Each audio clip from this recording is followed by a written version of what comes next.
Imagine a world where bread cost more than life, where freedom was crushed beneath powdered wigs, and where a whisper of rebellion could land you in the guillotine's shadow. This isn't fiction, it's the terrifying truth of the French Revolution. But behind the riots and red flags lies a slower story, one of sleepless nights, forgotten peasants, and the relentless hum of change whispering through candlelit corridors. So dim the lights, get cozy, and let history unravel at a gentle pace. Hit play, hit subscribe, and drift into the revolution. Not with terror, but with tranquility. Welcome to Boring History, for sleep where rebellion meets relaxation. You begin not in a chamber of great debates, but in a kitchen that smells faintly of damp wood and stale smoke. The floor is mottled earth, tamped and swept, and the light comes in at an angle that makes dust visible. On a wooden table stands a loaf of bread that is meant to weigh 4 pounds, the old Paris measure, hefty and reassuring, a loaf that is almost a member of the family. In a normal year, you would slice it into thick, rough pieces, each one a small map of the harvest, the crust a ridge, the inner crumb a pale, close-knit field. But in the winter of 1788, 1789, your hand hesitates. You know, because everyone knows that the price has climbed again. The scale at the market is stern and unforgiving. The tally the baker keeps in chalk is growing long and spidery, and the whisper you hear from stalls and doorways is that the harvest failed and the Seine froze, and even the wood comes dear this season. You move the blade gently through the crust, counting as you slice, calculating how much bread you will have to stretch, how long it must last, and who will eat the smaller piece tonight. It is not only your kitchen that feels this chill arithmetic. Across towns and parishes, the weight of a loaf, the width of a coin, and the way to reckon a measure define the boundaries of comfort and anxiety. Measures vary from village to village, a patchwork that makes merchants and customers argue under the market awnings, minutes and setiers, bushels and sacks, each set by custom, each defended like an inheritance. If you must carry salt home, you pay the salt tax, and you resent it, not with a sudden flame, but with a steady, low-burning annoyance that warms the talk at the hearth. When the road needs repair, someone in the parish is called with a paper in hand to say that men will give free labour, the corvée, the old duty that feels older than your bones, and the spade you carry is as heavy with custom as it is with mud. The tithe collector comes for the church's share, not the man who preaches to your pews, but his agent, methodical and polite, who speaks with the quiet voice of the accustomed. He has a ledger and a pen that scratches like dry leaves. He writes your name, your plot, your measure. If the weather has been cruel, the marks in his ledger seem to ignore the sky. In rooms with panelled walls and careful carpets, other ledgers open and shut. A minister of finance calculates that the kingdom owes more than it can easily pay. A courtier nods or frowns. Someone who owns bonds worries about the interest. The words are precise: deficit, amortization, loans, rates. In a city office, the police of provisions think again about the movement of grain in and out of the capital. Should grain be free to move wherever buyers and sellers agree, or should it be shepherded, hedged, regulated like a skittish flock, lest speculation or panic drive prices like a storm drives birds into unfamiliar trees? You do not see those rooms, but you feel their choices when the price of the loaf changes, when a wagon of flour takes a different road than it did the year before, when gossip says that the minister who once promised good sense has been dismissed, and that another familiar name has returned, a name said with hope in the city and caution in the country. Water freezes, and then so does movement. When the river becomes a ribbon of hard, glittering light, barges cannot pass and the bargemen stay home, their hands idle, their boots by the stove. The shortage is made visible, empty stalls, hungrier looks, a market that talks too much about tomorrow because today is already measured out. Rumors grow like frost crystals on glass, intricate and brittle. Someone says a warehouse is hoarding, someone says a noble's steward bought up the grain.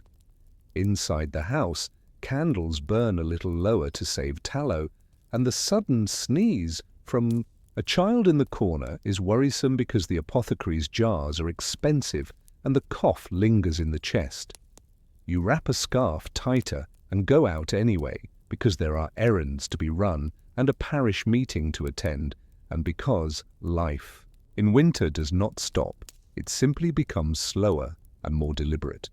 The summons comes as paper and rumour, then as arrangements.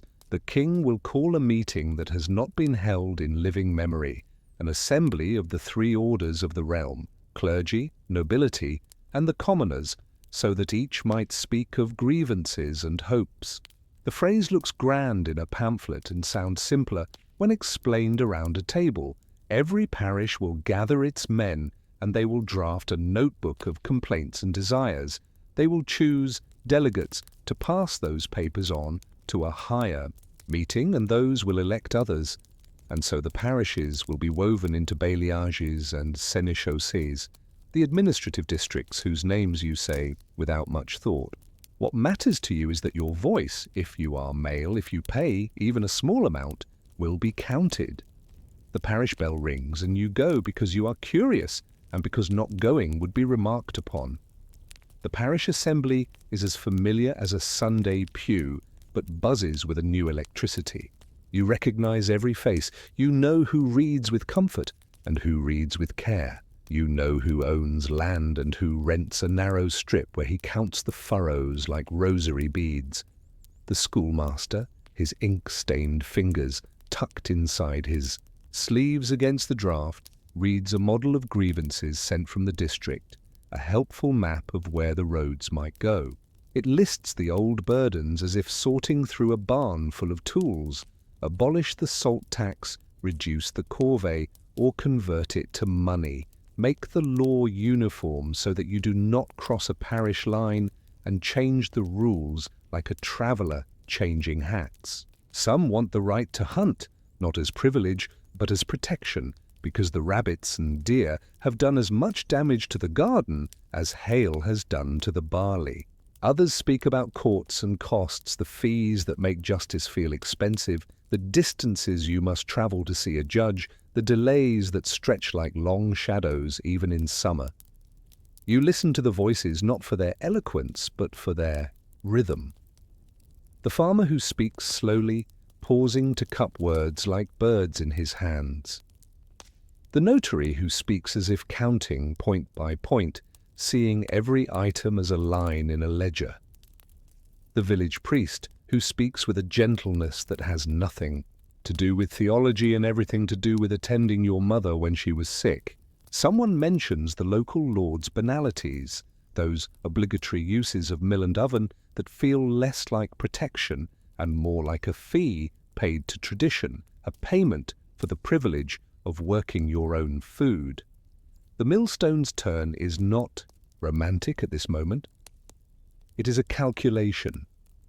How much flour lost to the mechanism, how much grain kept back in a handful that belongs by right to someone else. Then carefully, someone speaks of the vote. If the assembly to come counts by order, clergy 1, nobility 1, commons 1, then everything could be as before. If it counts by head, counting each deputy as equal, then perhaps the burden of many will outweigh the reluctance of the few. You are surprised by how much this matters to you today, when yesterday you had only thought about firewood and winter shoes. The writing of the cahier becomes a patient craft. The quill squeaks, the blunt nib blots, and the pages take on the tilt of the hand that holds the pen. Names are added, and someone grumbles that his words were changed by the schoolmaster. smoothed and made proper, and yet the sense remains. You see ordinary requests that feel profound because they have rarely been gathered together, that the law be the same, that taxes be fair, that offices not be bought like horses, that the church care more visibly for the poor, that there be fewer tolls on bridges and roads, so that markets are not little fiefdoms divided by boards and chains. When finally the document is read back to the room, you hear your voice in it, not the sound but the intent, to make life workable, predictable, more transparent, less dependent on favors and the unpredictable whim of a man whose connections you cannot see. Elections follow like chores, necessary, repetitive, and important. You line up in the parish hall, speak your name, and declare your vote for a man who is respectable, not flamboyant, someone who will travel to the district meeting and then perhaps to the great assembly. You do not expect him to be a great orator. You expect him to keep the list in his head and his feet on the road. When he leaves, he carries a small bundle of clothes and a folded paper with your names on it, and a purse tied shut with string, collecting small coins from many hands to pay for inns and dinners that will not be special. In a town you have seldom visited, he sits in a larger room where the talk is faster, the accents varied, and there the process repeats. Lists and votes, the gravitas of men who own mills or law degrees, and the curiosity of those who do not. There, rumours catch fire more quickly that the king has granted the doubling of the third estate, that there will be twice as many deputies speaking for those who pay taxes and rents and carry the burdens. You are pleased, then cautious. If the voice is double but the way of counting stays the same, it will be like pouring more water into a bucket whose spout is clogged.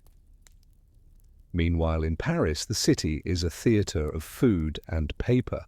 Bakers wrap loaves in cloth, not ribbon, and the queues outside their doors form early. You can walk down a street and smell the different qualities of flour baking. The coarse loaves for the poor, the better loaves for those who can pay more. The National Guard does not yet patrol as it will, but there are men who watch markets with professional eyes, and women who have watched them longer, who know when a delivery is due and where it should be stored. If a cart turns the wrong way, a murmur starts that is more dangerous than a shout. Pamphlets sprout like mushrooms after rain. You can buy them for a few sous and carry them in a pocket to read in a cafe that smells of coffee, tobacco, and ink. In their pages are arguments about rights, constitutions, and finance. There is a new vocabulary that tempts you to use it at home: sovereignty, representation, liberty. You try the words on your tongue and then return because your day requires practical words like prices, distances, and weights. When spring pushes cold back into the soil and softens the ground, the road to Versailles begins to fill with carriages and coaches, horses tossing manes, wheels crunching grit. Deputies of the three orders ride or walk, depending on means, each group in its own dress that announces its identity like a flag. The clergy in black with white, the nobility in elegant cloth with a gleam that says money, the third estate in plain black, unadorned, their simplicity a statement as loud as any trumpet. If you go to watch, you feel the jolt of proximity to history and the weight of routine. You still have to buy bread after you applaud, and the price is still what it is. You notice the details anyway, the shine on a shoe, the way a man keeps his hat in his hands, the expression, a little stern, of someone rehearsing a speech internally. You see your own deputy who nods and smiles, and that is enough to make you stand a little taller, as if this were a family event, not a political one. The hall where the estates meet is handsome, too much so for comfort. You can visit it in your mind because the newspapers will describe it for you and prints will sell well in the shops. High ceilings, light that makes everything clear, and therefore harsh benches that ask you to sit properly for a very long time. In that space, the argument about verification becomes the first test of all the principles in your parish cahier. Who will decide who is legitimately a deputy? Will each order verify itself, a closed door behind which familiar hands shake, or will all verify together, like neighbors in a common room, each seeing how the others have arrived? It is a technical question that feels like procedure, but it becomes, as you will come to sense, the heart of the matter. If you are counted together, perhaps you are indeed one nation. If you are counted separately, then a single nation is a phrase, not yet a reality. Days pass, and still the clergy and the nobility mostly prefer to check their own credentials among themselves, and still the Third Estate asks to verify in common. It is a contest not of swords, but of patience. Men who are used to winning by timing, and you have learned that in court and market timing is a subtle weapon, try to wear the others down. Meanwhile, in the streets around Versailles, life adjusts to the new parade. Vendors with bread and apples, barbers who offer a quick shave to a deputy who wants to look proper before standing up to speak. Innkeepers whose prices inch up because demand is high and rooms are few. You picture your deputy, hat off, hair tied back, reading and rereading your parish's grievances by candlelight, perhaps feeling the same tightness in his chest you have felt when you speak up in a room full of familiar faces. It is a school teacher's word that becomes dramatic: secession. If the others will not verify together, then the deputies of the commons will constitute themselves as a national assembly, as if pronouncing a reality into being could make it so. The move is bold, but the steps are cautious. They sign their names to a roll, one after another, and the curiosity in the streets rises.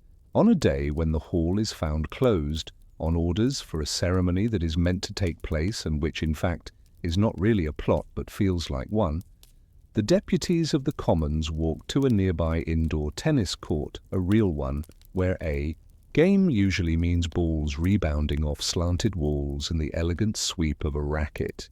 On that floor, without benches or the proper desks, they swear an oath not to separate until they have given France a constitution. The words carry more heat than you prefer to keep in your bedroom at night, but in their core is an insistence. On order, the Constitution as a rulebook, a set of necessary, boring, consistent instructions for how to run a country without improvising every week. The oath is lofty. The paper it will require is heavy. You stand back from this procession of scenes and notice how ordinary the props of history are. Bread, ink, benches, doors that can be locked or left ajar, seals pressed into hot wax, names entered into ledgers. The revolution, at least so far, is not a blaze but a series of changes in habit. Who verifies whom, who counts what, who gets to enter which room and under what conditions. The expectation tilts. You begin to believe that the list you wrote in your parish hall might be more than a wish, yet the price of bread has not fallen, and you still cut the loaf with care while thinking about the men in the tennis court. The mix of urgency and patience is exhausting, like walking with a full pail and measuring every step. In the evenings, you hear people speak of possibilities that would have seemed too big a month ago. They want a fair tax, yes, and they want the law to be the same in Dijon and in Brest, but they also want the old signs of hierarchy to fade. No more exemptions from taxes because of birth, no more offices guaranteed by purchase. They want to see a world where paying attention, working, and contributing would be enough to be counted as a full member of the nation. It is not the romantic cry of liberty that fills these conversations. It is the quieter, almost domestic plea for clarity and fairness. They want a world that can be explained to a child without digressions about which road you take and which uniform you wear. These wants are not simple, and the mechanisms to realize them are not quick. A constitution will require debate, the redistribution of rights will require legal instruments, and the habits of deference will resist, as any habit does. And yet, when you look back at winter's ice and forward to summer's heat, you may wonder about the thread that connects a frozen river to a vow in a tennis court. Is it only the hunger that drives men to demand order, or is it also the memory of 1,000 small annoyances, the fees and hazards that make daily life a maze?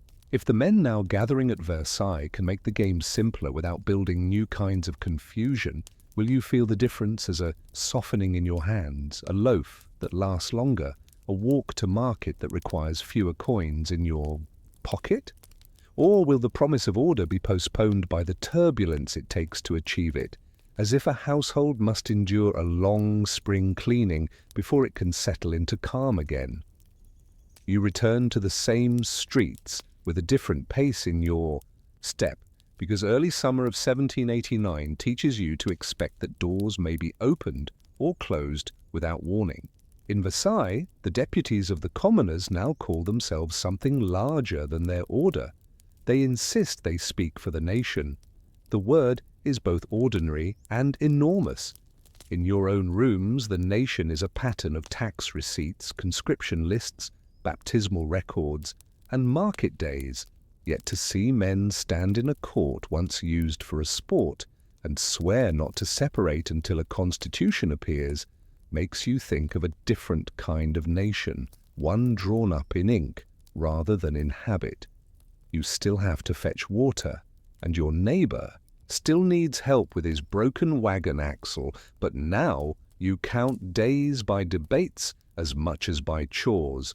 You listen for news the way you once listened for the bell that marked the hour of vespers, and you measure time by the arrival of handwritten reports from someone who knows someone at Versailles.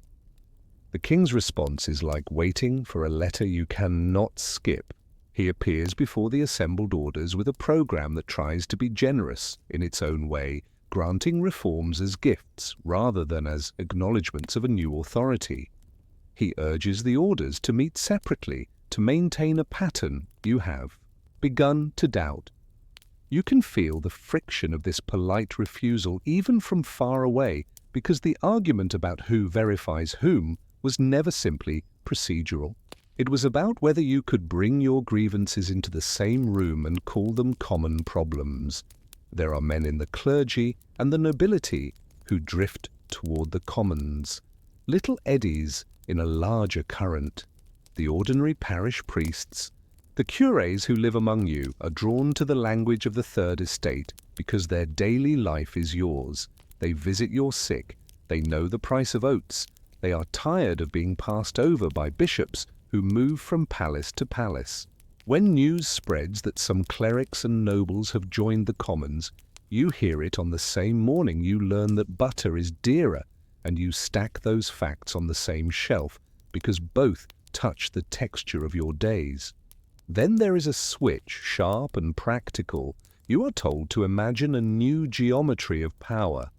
The king orders that the three orders meet together after all, but it feels less like a decision and more like a concession extracted by patience. The National Assembly, as it now styles itself, fits its name to the way it sits. People in the streets around Versailles feel both the relief of movement and the irritation that movement took so long. In Paris, the rumour mill learns a new rhythm. It measures the number of soldiers in and around the city. It counts the wagons of flour that entered today and compares them with the tally from last week. It names generals and regiments, and it assigns motives to men who have not yet expressed them. You watch faces in the market as one might watch clouds. Is that a storm or just shadow? The worry is not abstract. It is about the price of bread tomorrow if soldiers block a road today. It is about whether a man who writes pamphlets can continue to print them if a regiment stands at the end of his street.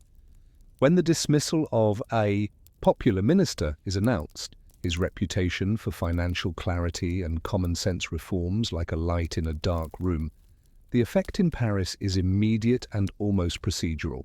The day has a structure. Coffee houses open, men read aloud, women exchange prices in the bread queue, and then the hours tilt toward agitation. There is a garden where people gather to hear speeches even if the speeches are rough, and the sentences are more feeling than argument. The names matter less to you than the pattern, a firing, a crowd, a worry about soldiers, a question of whether the city belongs to the city or to distant decisions made behind doors. You are not looking for a fight, you are looking for a clear path to bread and a clear understanding of what the men in Versailles intend. When a crowd moves, it carries along people who only meant to watch. Watching is a kind of participation. On days like these, and presence is a kind of permission. Then the fortress that holds few prisoners becomes a symbol that holds too many meanings.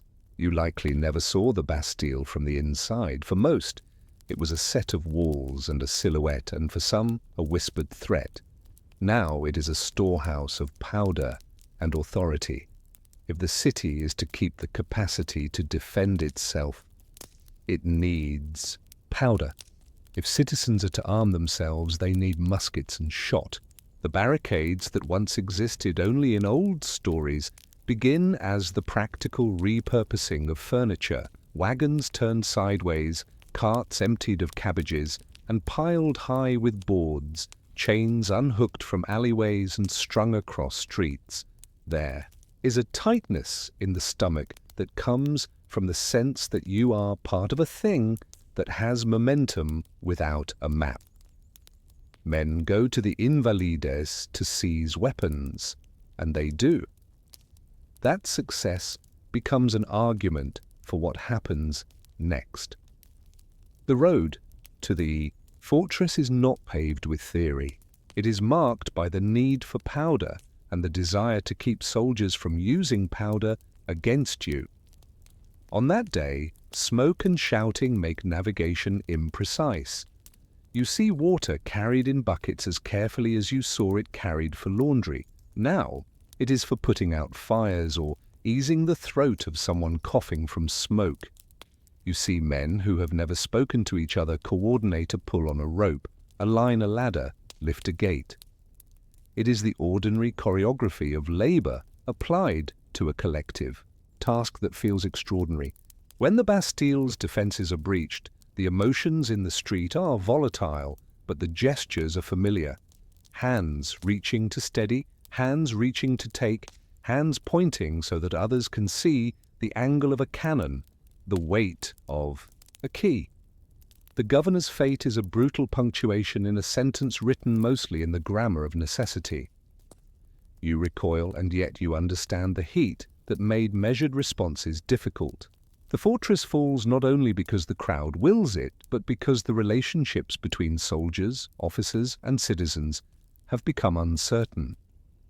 Everyday dependencies falter.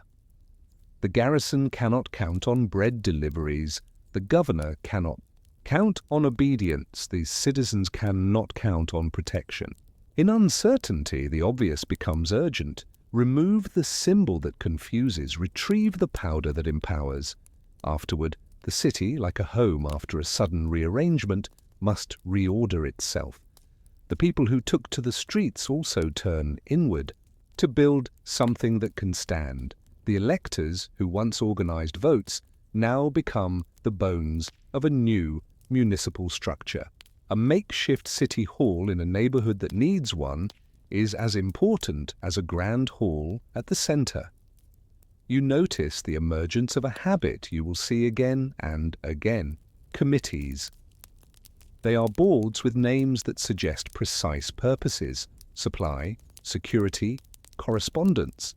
If you have a knack for lists, you find yourself sitting on a bench copying names and addresses, mapping out which shops have flour left and which corners of the city need extra patrols. The National Guard that takes shape is not uniform, at least not at first. Men wear what they have, and the common symbol becomes a cockade in colors chosen not for fashion, but for meaning. To pin a cockade to your hat is to choose a side quietly, like turning a key in a lock. and you feel its weight at your temple whenever you step into a crowd.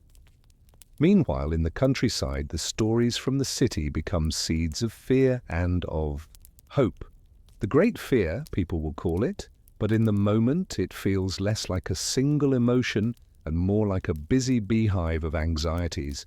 You hear that brigands are on the move, that soldiers have deserted and turned to plunder, that some lord, angry at the stirrings in Versailles, has hired thugs to ruin the harvest. You do not see these men, but your neighbor insists his cousin did. A post rider goes past, and the dust from his horse's hooves becomes part of the evidence. The harvest needs to be brought in anyway, and so men bring scythes to the fields, both tools and potential weapons.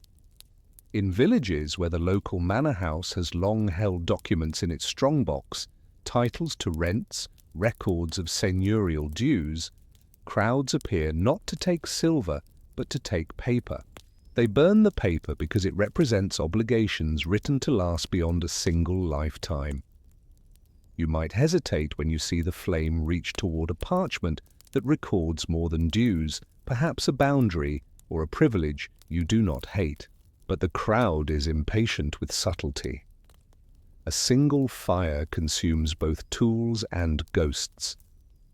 For a moment, the past becomes ash, and the air smells of smoke and mixed feeling. At home, the seasons still demand their work.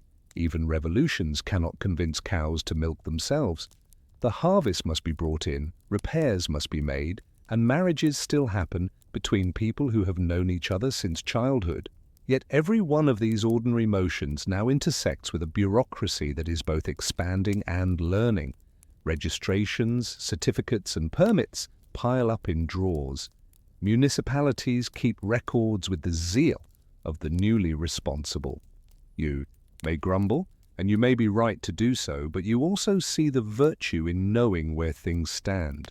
If a cart overturns on a bridge, you can bring your complaint to a body that has minutes and a stamp rather than to a steward who shrugs and says that the Lord will be told when he returns from the hunt. In your ledger of annoyances and reliefs, you make a neat column for this new predictability. As the year slides toward its end, you feel something similar to what you felt at the beginning, relief and apprehension bound together. The price of bread changes still, and the cold will return, and the paperwork grows. But the sense that no one is listening has been interrupted. The assembly hears, even if it responds slowly. The city hall hears, even if it is not always sure what to do. You are part of a citizenship that is learning its chores. The question is whether the learning curve will be gentle enough to keep tempers in check and supplies flowing, or whether the gaps between promise and performance will lead to jolts that make cautious people consider bolder actions than they prefer. As candles are snuffed and the room smells briefly of smoke, you ask yourself if the nation's new house can be made comfortable without knocking down more walls, or whether winter will press so hard that people will swing hammers before the architect has finished the plan. You begin to live with documents the way you live with weather, and the winter that follows the first year of upheaval brings both a climate forecast and a legal one. The Declaration of the Rights of Man sits at the front of new decrees like a prologue to a long novel. Municipalities and districts now have walls pinned with notices. Abolition of guilds and corporations that once controlled entry into trades, reorganization of provinces into departments with crisp boundaries, standardization of weights and measures promised but not yet delivered. You carry these notices home in your head, and they jostle with the costs of candles and the need to mend a coat. The strangeness of the moment is this: you are asked to care about the architecture of a nation even as you care about the stitching on your own sleeves. The two are not separate, but their timelines lag. Taxes become the drumbeat beneath everything. There will be a new way of assessing contribution, a more even distribution, a rationalized schedule. The old tax farmers, men who bought the right to collect in order to profit from efficiency and leverage, are being swept aside in favor of direct collection by organs of the state.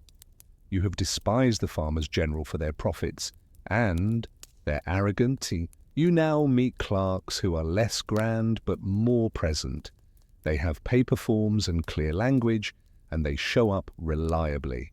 When you protest, they point to the text of the new decrees and to their instructions. Clearer rules feel fairer, but they also feel inexorable, a machine that runs on time whether you are ready or not. You note in your mind that justice and relentlessness can share a room uncomfortably. The sale of national property becomes the practical expression of grand ideas. Church lands are counted and mapped. Auction dates are set. Lots are described in an antique blend of poetry and precision. So many arpents of meadow bounded by a stream adjacent to the orchard of so-and-so. You go to watch an auction because watching is allowed and costs nothing. The bidders are a mixture. Local notables who see an opportunity to add to their holdings, merchants who want a stable investment, peasants who have scraped together coins enough to hope. The auctioneer's voice is steady. A municipal officer notes each bid. When a small parcel sells to a man who once worked it for wages, there is a quiet cheer that no one gives out loud. You feel that a recalibration has occurred, one that may not change the smell of a stable, but may change whose stable it is. At the same time, you understand that most of the big lots will go to men with big purses. Arithmetic has not been overthrown by virtue. The question of the church becomes daily rather than doctrinal. The civil constitution of the clergy is discussed and drafted, and the debate in those rooms will eventually become a matter for your parish. For now, you see the early steps. The state will pay the clergy. Dioceses will be reorganized to match the new departments. Bishops will be elected rather than appointed by distant authority. You can feel the geometry of power changing, and you wonder what it will mean when the man who baptizes your child must take an oath to a civil law in order to be paid. The sale of church lands meant to stabilize finances and anchor a new currency issued on the back of those assets will change the way you walk through the countryside. A field that was once communal in spirit, if not in law, now has an owner, with a receipt pinned to his confidence. You prepare yourself for the day when your priest will be asked to swear, and you will be asked to interpret that oath as faithfulness or betrayal, depending on your own reading of duty. But that is ahead. Today the Mass still sounds like it did, and the poor box by the door still collects coins that smell of hands. In the capital, daily life takes on the look of an office that refuses to close. The assembly sits long hours, committees take longer. One's deputies borrow energy from hope and coffee in equal measure. The crowds that once formed to break a gate now form to listen to a debate. If you live near the hall, you learn to sleep through a murmur that goes late. The newspapers become more numerous and more partisan. You learn to read past the adjectives to get to the nouns.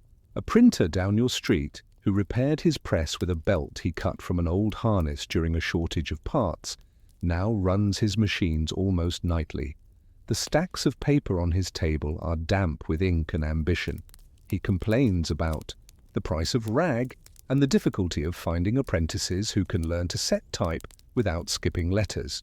He too is part of the revolution, not as a voice but as the hands that turn voice into artifact. The National Guard patrols become ordinary enough to be almost dull.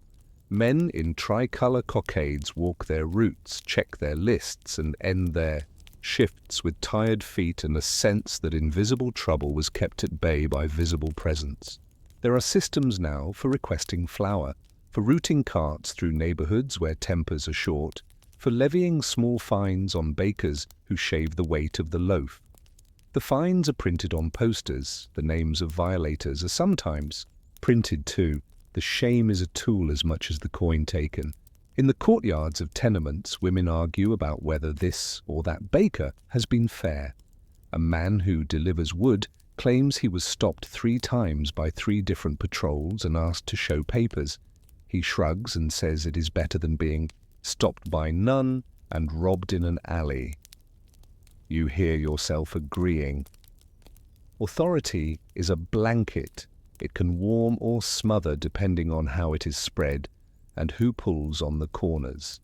The king in Paris is an adjustment for everyone. The palaces are repurposed into workplaces and residences with access that seems both too close and still far.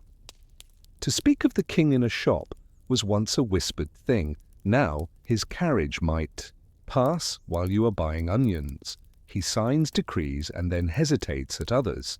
He is both a person and an office undergoing renovation. If you are patient, you imagine that time will train him to new habits. If you are impatient, you imagine that time will confirm old reflexes. In the meantime, life is governed by the ordinary institutions being built, directories of departments, county-level officials, tribunals that must learn their names before they can learn their duties.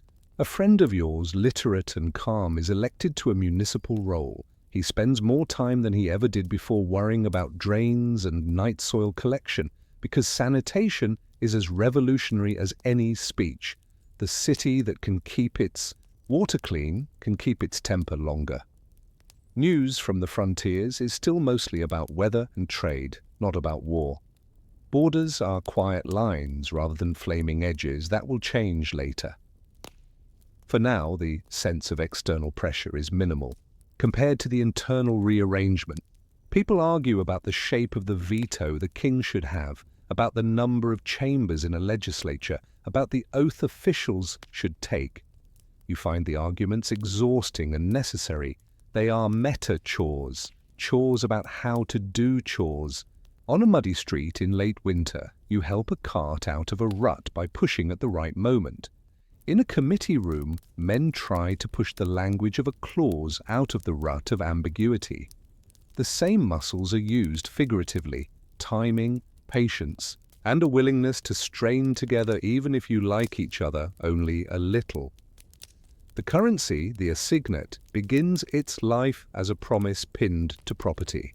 You are told that it will circulate alongside coin, that it will make trade easier, that it will bring stability to prices by unlocking wealth tied up in land.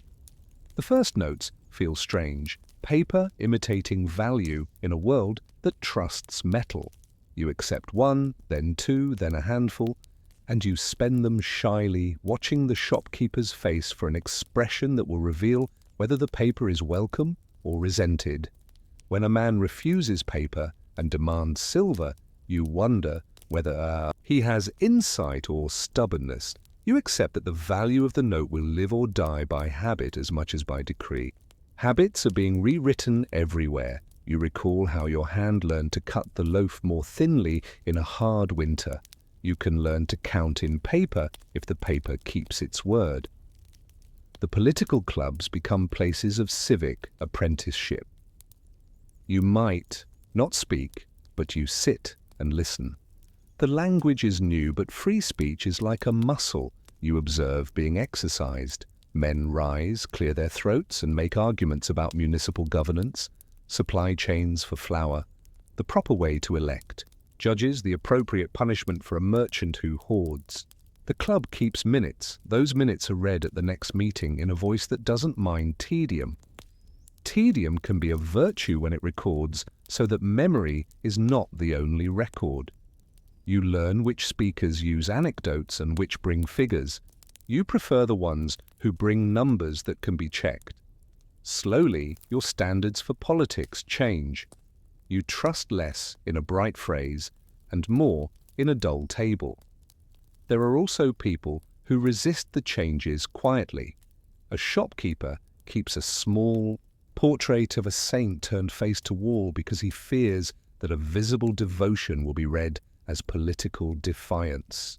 A noble living in a reduced way in a townhouse sells a brooch and keeps his coat from the old tailor who knows his measurements. He nods politely to the municipal guard at the door and learns the new system because living demands it. In a village, an old man continues to count measures using the local names, even as a traveling official explains that soon there will be a single measure for all of France. The old man replies that a field is a field whether or not the measure is renamed. He is not wrong. It will take time to align the words in Paris with the habits in the provinces. In the meantime, people survive by translation, between old language and new, between old expectations and new rules. At the end of this first revolution's first long turn around the sun, you are left with a set of facts that feel like furniture. Newly arranged, still recognizable, but the corners are in new places. The law recognizes you in a way it did not before. You vote more often, sigh at more meetings, and sign your name more frequently. The price of bread is still a lever that can tilt a day toward trouble, but now there are more hands to steady the board. The church is on the threshold of an administrative change that will touch every baptism and funeral. The king is in your city, and that means both more attention and more friction. You sleep with a kind of low hum beneath your thoughts, a sense that what is settled is only settled for now. You wonder, as you bank the fire and listen to the last cart of the night pass the window, whether a nation can adjust to itself without lurching, or whether lurches are the only way to break old alignments so that new ones can hold. When the thaw comes, will the road be smoother, or will the deep ruts of the past catch your wheels again at the first turn? You begin with a door and a key, not a speech. Municipal authority, in the summer and autumn of 1789, does not arrive with trumpets. It arrives with men fumbling for a key that no one is quite sure who should hold. In towns and cities, from Lille to Lyon, citizens' committees created in moments of crisis now find themselves tasked with running things that used to run themselves under invisible supervision. A city hall is not just a building, it is a set of routines, and those routines must be invented. The inventory of the municipal revolution is mundane and necessary. Who has the keys to the grain stores? Who unlocks the armory? Who carries the stamp that makes a notice official? Who drafts the rota for night patrols? You sit in on a meeting that is half argument and half apprenticeship. The old officers, provosts, aldermen, guild wardens, sit uncomfortably next to new electors and delegates. Titles have changed faster than habits, and habits tug at sleeves, even as people try to sit up straight in the new manner. In Paris, what begins at the Hôtel de Ville echoes outward. The National Guard, under leaders who are sometimes wary of the crowds they emerged from, escorts flower carts on prescribed routes. The routes are published, the times are posted, schedules become talismans against panic. If you can count on a cart to arrive at the Eastern Gate by 9, you can plan your morning. The policeman of provisions, once a symbol of intrusive regulation, is now a figure you are glad to see, so long as he speaks plainly and posts his cards. When a baker is inspected, the inspector reads a scale and a rule, not faces. There is comfort in that. The whole premise of the municipal revolution is that proximity will make authority more accountable. You know the names of the men in charge. You see them in the market. You can ask them why a decision was made. Accountability is not a miracle. It is an address. Cities that once sent tax receipts and complaints to far-off intendants now solve problems at tables you can touch. Fire brigades are organized with actual ladders and real rosters, rather than with optimistic lists that assume laborers will appear when summoned. Night watch schedules are pinned in courtyards. Lanterns and the oil for them must be accounted for. A man is fined for failing to show up for his watch. He shows up next time because the fine, though small, was real, and because his neighbor gave him a look the next morning. The social glue that holds small structures together requires no ideology, only the sense that others are paying attention. Attention expands into the weighing of bread, the inspection of meat, The cleaning of streets, the repair of bridges, and the creation of a record for each of these actions. Paper multiplies, not to obscure, but to remember. Guilds, those ancient corporations that gave the crafts their outlines, are abolished by decree. The decree sounds dramatic, but the daily result is a scattering of responsibilities. Who now certifies that a man is a baker and not an opportunist with a warm oven and no skill? Who checks that the weights he uses are true? A city council steps in with provisional rules. A baker registers, his oven is recorded. He is measured against standards that echo the old guild statutes in spirit, even as the city insists it has launched a new era. The same is true for butchers, tailors, locksmiths, and printers. The difference you notice is not the theory but the address. Instead of a guild hall hidden behind ritual, there is a desk in a municipal office. Instead of a master's whispered judgment, there is a printed notice of rules. Craftsmen adjust as craftsmen always do by learning new words for old skills, and by accommodating paperwork as another tool on the bench. Beyond Paris, the municipal revolution spreads like a technique rather than like a manifesto. In a small town, the first sign is the formation of a committee that counts grain. Counting seems dull until you are hungry. The committee members go from barn to barn with polite insistence. They write down what they see. They calculate how much can be sold and how much must be held against shortfall. When they are trusted, they can persuade men to sell at fair prices. When they are not, they drive grain underground, into the hidden corners beneath floorboards. Trust is the currency, and it fluctuates like any other. You learn that rumors can destroy a policy more quickly than a decree can create one.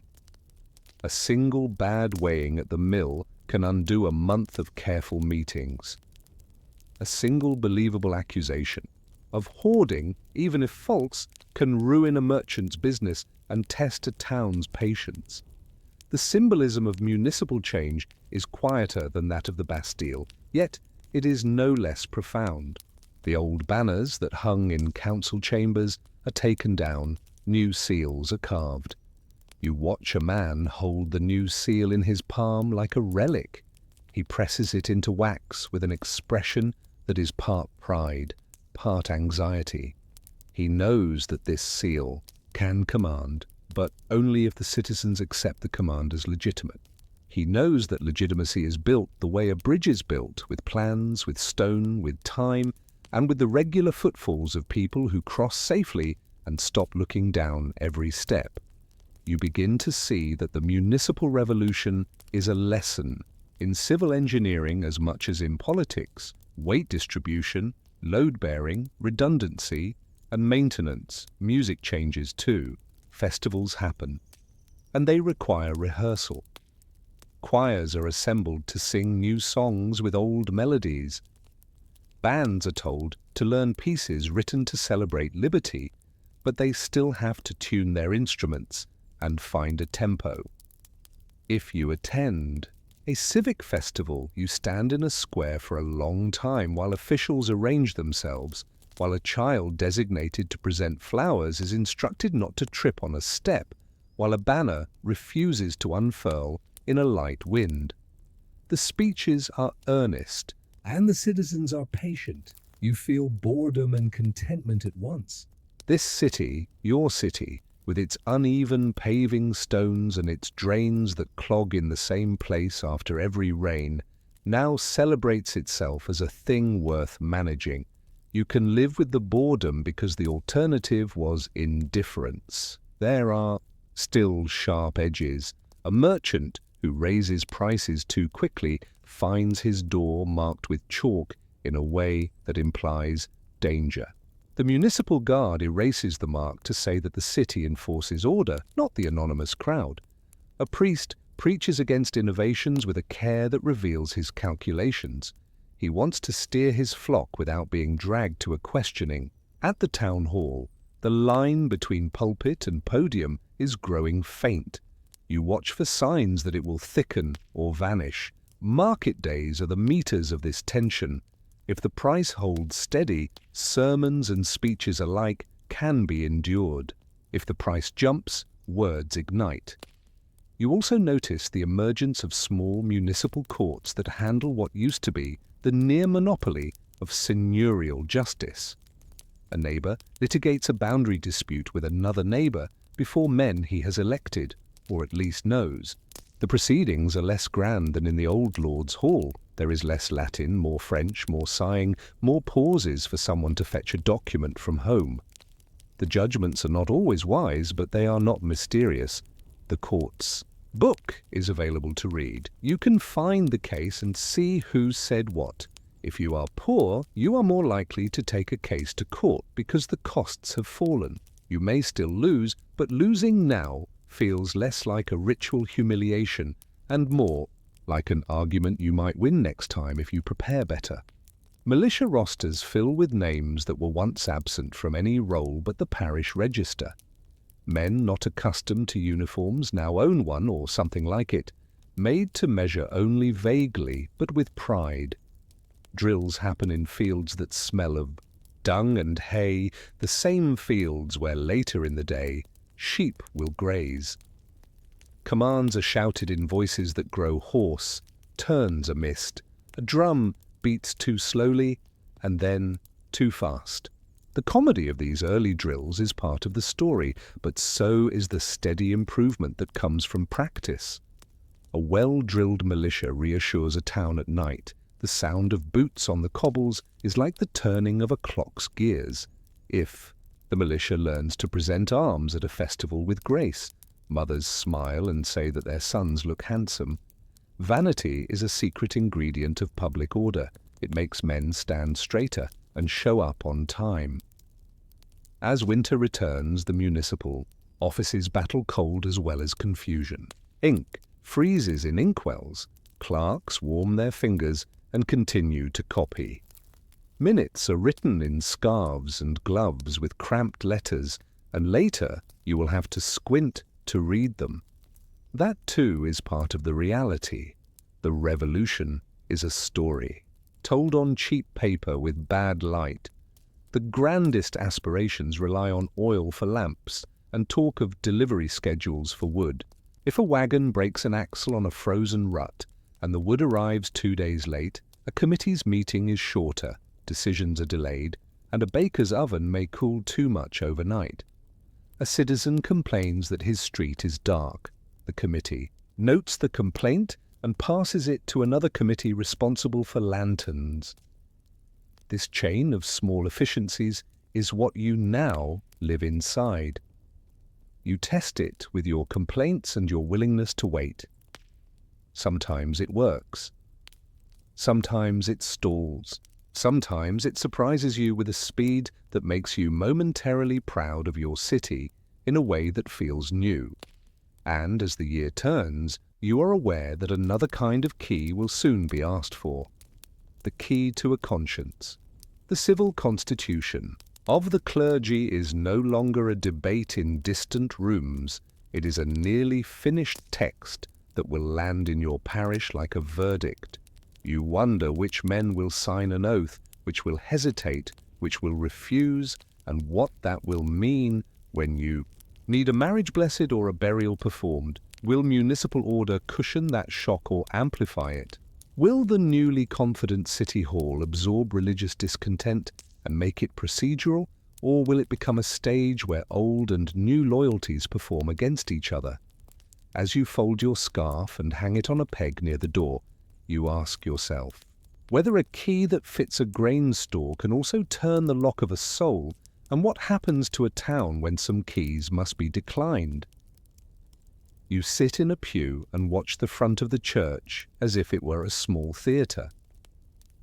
The civil constitution of the clergy is now not just a pamphlet with heavy type, it is a set of demands delivered to your priest.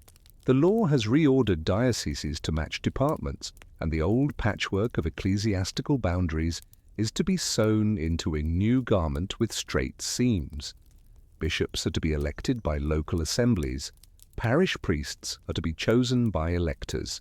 who are, in many places, the same men who choose municipal officers. Above all, clergy are required to swear an oath to the Constitution, the same Constitution that rearranged the city and the courts. The oath is a sentence that seems simple until you consider each word. The priest must promise to be faithful to the nation, the law and the king, and to maintain with all his power the constitution decreed by the assembly and accepted by the king. You can hear the sharpness in the phrasing: nation, law, king, assembly, constitution. The order is new. The day set for the oath arrives. A crowd gathers not like a festival, but like a day of inventory. The municipal officers attend in their sashes. The National Guard posts men at the doors to ensure that press and murmur do not become push and shout. Your priest stands with a face that reveals more about his sleep than his theology. He has visited your sick mother. He has baptized your neighbor's child. He has, for years, said Mass and given homilies that rarely touched upon politics. Now, he is asked to declare an allegiance that many feel touches the heart of his calling. He reads the oath in a clear voice. Some priests sign easily, seeing in the oath a pledge to order and a way to secure their livelihood in a changed world. Others pause, troubled by the absence of reference to the wider church that reaches beyond France. A few refuse. When refusal resolves into a quiet shake of the head, you can hear wood creak beneath feet shifting in the pews. The municipal officers mark a name in a ledger. The act is recorded, a line that will have a life beyond this morning. The meaning of that line becomes immediate. A priest who takes the oath is called constitutional. One who refuses is called refractory, non-juring. The words acquire edges in ordinary conversation. Marriages officiated by a non-juring priest are now questionable to some. Baptisms performed by a constitutional priest are questioned by others. You watch families navigate this divided map with strategies that feel like walking in winter on ice you cannot see. A couple chooses to marry before the municipal officers first, as the new law requires, and then seeks a priest's blessing afterward, quietly, as if they were doing something shameful when they are only trying to honor both law and faith. A grandmother refuses to attend her granddaughter's baptism because the priest is an oath taker. She cries at home and then buys sugar for the baby's mother anyway. The town becomes a place where kindnesses try to survive disagreements. The sale of church property, already underway, now acquires a more complicated tone. A field that once maintained a parish school is auctioned. The new owner plans to plant flax and hopes to make a better profit than the church did. He is not a villain, he is a man with a plan. But the schoolmaster cannot help noticing that his stipend is now paid by a municipal budget that is always thinner than needed. If the priest who once visited the school has taken the oath and remains, the rhythm of instruction is preserved. If he refused and left, or was forced to leave, the children feel the absence before they understand the law. A woman who used to organize a small charity for widows through the parish box now tries to do so through a municipal office. The paperwork multiplies even as the need remains. In some places, the oath divides the clergy themselves. A curate takes the oath while the parish priest refuses.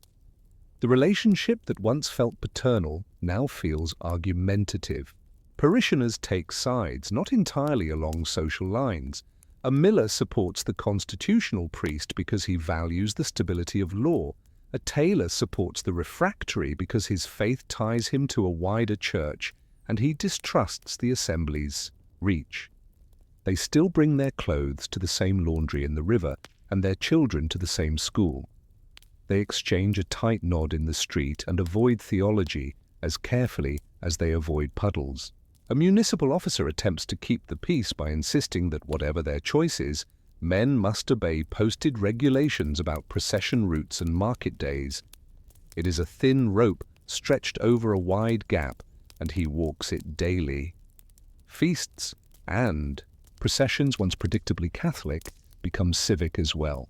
The Fête de la Fédération, celebrating unity, introduces new rituals, oaths of citizens to the nation, flags blessed with words rather than holy water, altars of the fatherland erected in public squares. The priest is sometimes invited to stand at the edge of these ceremonies to nod and to be seen nodding. Sometimes he declines. The crowd reads meaning into each presence or absence. A girl who once rehearsed hymns now learns to sing civic songs. She notices that both kinds of music require breath and practice. Her mother notices that both kinds of ceremonies require sewing. New banners need hems, sashes need mending. The everyday labor behind new rituals is the same as the labor behind the old, and that continuity reassures her even as the content changes. You begin to understand that the oath is not only a religious line, it is a social sorter. Employers ask themselves quietly whether to hire young men whose families are in the habit of frequenting the non-juring priest. A man elected to a municipal office knows that his oath to the Constitution is aligned with his expectation that the priest ought to take his. He cannot help judging the refractory as unwilling to be part of the new civic body. The refractory cannot help judging the constitutional as bound to a civil authority that trespasses on sacred ground. Yet the roof on the church must be repaired, and the municipal budget has a line for it. The carpenter hired to fix the shingles does his job without reading the priest's conscience. His son carries the nails in a bucket, and, when asked at home which mass they will attend now, shrugs and says he likes the one with the shorter sermon. Enforcement is uneven, as enforcement always is. In some towns, authorities insist that refractory priests must leave their posts and perhaps the town. In others, officials look the other way so long as trouble does not follow. A bishop who refuses becomes a symbol for a wider resistance. A bishop who takes the oath becomes the subject of pamphlets that are positive in one place and poison in another. The print shops, again, are busy. They distribute lists of oath-takers and oath-refusers that citizens read as if they were weather reports, trying to forecast whether Sunday will be calm. You keep your own little list in your head, updated at the market as names are whispered in your ear, like prices. In the meantime, the administrative changes continue their slow, insistent work. Departments are staffed, districts hold elections. The republic of paperwork evolves within the monarchy of habit. Registers for births, marriages, and deaths begin to be kept by municipal officers as civil records, even when parallel church registers continue for devout families. You notice the duplication of effort and hope it is not permanent. It feels like wearing two coats to guard against a wind that will die down soon.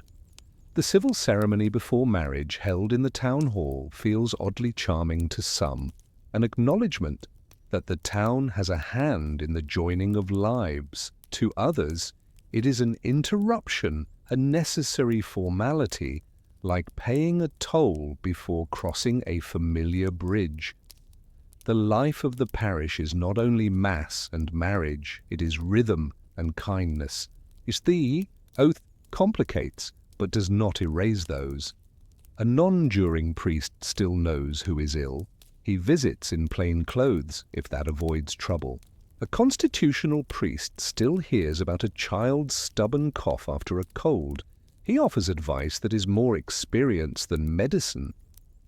The town whispers about whether one priest's blessing is as efficacious as the others, but the soup still needs stirring. At the margin, some families begin to hold small gatherings for prayer at home, an old practice made new by caution. A municipal officer visits to ensure that these are not political meetings in clerical disguise. He finds a grandmother leading a rosary and leaves with a mixture of relief and embarrassment. The questions seep into education. The catechism taught to children in the parish school now sits beside a catechism of rights and duties printed by the assembly. A boy memorizes both. He recites the duties of a citizen with the same cadence he uses for commandments, and he does not yet see the gap that will later worry him. A teacher, paid from a municipal budget squeaking with demands, is grateful when parents pool resources to buy firewood for the classroom. He writes the letters of the new departments on the board and shows the children where their town fits in a map that looks more like a chessboard than a tangle of ancient lines. They like the neatness of it and draw straight boundaries with satisfaction. When spring returns, the splits solidify. Some parishes have lost their priests to exile, voluntary or enforced. Others function with priests who stand confident in their oath. Journeys once made for pilgrimage become journeys to find a priest whose hands reassure a particular conscience. Women, as often as men, become logisticians of the soul, mapping which village offers which kind of mass and when. The municipal authorities tolerate some of this mobility because they cannot stop it without making the town ungovernable. Their patience is not infinite. An official defines his job as keeping the peace with as few arrests as possible. He praises citizens who obey the curfew and attend to their work. He sighs over citizens who organize clandestine masses in barns. He does not enjoy his role as censor of devotion, and you suspect he sleeps badly after ordering a dispersal. By the end of the year, you feel the weight of two parallel projects: building a civic order that manages bread, light, water, and streets, and erecting a framework in which religious practice can continue with adjusted loyalties. You know that the two projects intersect every day at benches and counters where people serve each other while disagreeing about sermons. You ask yourself whether the new city hall can be a place where both kinds of citizens feel at home, or whether the hall will become a house where one family always feels like a guest. When a child waves a small tricolor flag and then kneels to say a prayer his grandmother taught him, you wonder if the child is the bridge that adults cannot build, or whether he will be asked to choose a shore before he is ready. You live now, in a landscape of squares on paper and circles in life. The map of departments with their district seats and municipal centres is a grid that makes sense to minds that love order. The parish, however, remains a circle of belonging traced by footsteps, the distance you will walk to hear a familiar voice speak sacred words. The municipal revolution continues to refine the grid: new courts of justice, new constabulary powers, new tax schedules, new school regulations. At the same time, the circle resists being squared. You discover that people accept taxes more readily than they accept the moving of a saint's feast day from a Thursday to a Sunday at the request of a municipal officer who wants to reduce absences from work. The officer learns, through experience, to choose his battles. Weights and measures, long promised to be harmonized, begin to shift in the hands of those who weigh and measure. The language of the meter and the kilogram approaches like a weather front, announced by officials with documents and prototypes. Bakers are handed new weights, merchants new rules. They must hang two sets of measures for a time, old and new, because customers understand one and the law demands the other. You watch a butcher explain to an old woman that the piece of meat he has cut now weighs so many grams, not so many ounces. She nods politely, pays in coins, and goes home. Later, she still tells her daughter that the joint weighed in the old measure because that is the measure the recipe uses. Change means living in two systems for a while, and that while is long enough to be a culture. The municipal records are now the heartbeat of the city. Minutes note who spoke, who voted, who abstained. Budgets list lamp oil, paving stones, and the repair of a pump. A citizen asks to see the books, and he is shown the books, though not always with a smile. Accountability, like any light, sometimes reveals dust that is embarrassing. Officials learn to clean more often. The town printer, contracted to publish notices, begins to bid for other municipal work: labels, forms, registers. He expands his business by specializing in the bureaucracy's needs. A new kind of economy develops: paper sellers, ink makers, clerks trained to write the neat hand that prevents confusion in critical lists. A young woman with excellent penmanship finds work in a municipal office, copying marriage records into the new civil register. Her hands ink-stained, her eyes careful. The civil constitution has settled into a pattern that is less fiery but more consequential. In some places, constitutional priests build new routines of charity that bind them to their parishes. In others, refractory priests say Mass secretly in barns at dawn. The municipal guard knows that it could raid the barn. It often does not. Raids are loud and create more trouble than they solve. A town's peace depends on an unofficial policy of discretion, what everyone knows but no one names. This tolerance is not uniform. It is a practice learned by officers who care about results rather than applause. You see in this the emergence of a civic sensibility that values smoothness over spectacle. It is boring in the best way. It keeps your market day quiet and your nights uneventful. However, a tightening comes from beyond the parish and the town. The assembly passes laws that test the limits of tolerance. The king hesitates at some and accepts others under pressure. The border of your town is still your town, but the edges of the nation grow sharper. People begin to speak of enemies within and without. You do not feel like an enemy of anything. You feel like a person who wants full loaves and regular hours. Yet the air carries talk of plots, aristocratic, clerical, foreign. It is a season of suspicion that, if it thickens, will make the work of municipal quiet harder. Municipal officers, those men you see in the market and in the pews, may soon be asked to enforce laws more forcefully than their own judgment might advise. You worry for them and for your neighbors because they are the same people wearing different sashes. Meanwhile, the economy is an uncooperative partner. Assignats circulate more widely. Some love their convenience. Some distrust their persistence. Prices rise in ways that outpace wage adjustments. A shoemaker who used to charge in coin now must decide whether to accept paper at a discount. A customer must decide whether to argue or acquiesce. Arguments smell like the glue in the shoemaker's shop, sharp and sticky. Municipal price controls are proposed in meetings that run long. Some believe that only firm limits will protect the poor from opportunists. Others warn that limits will drive goods into hidden markets. Both are right in different conditions. The city experiments. It posts a maximum price for bread and fines bakers who violate it.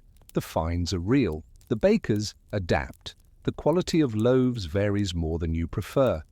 You learn to buy earlier in the day. Education reforms take a quieter share of attention. The parish school, once firmly ecclesiastical, now shares space with civic instruction.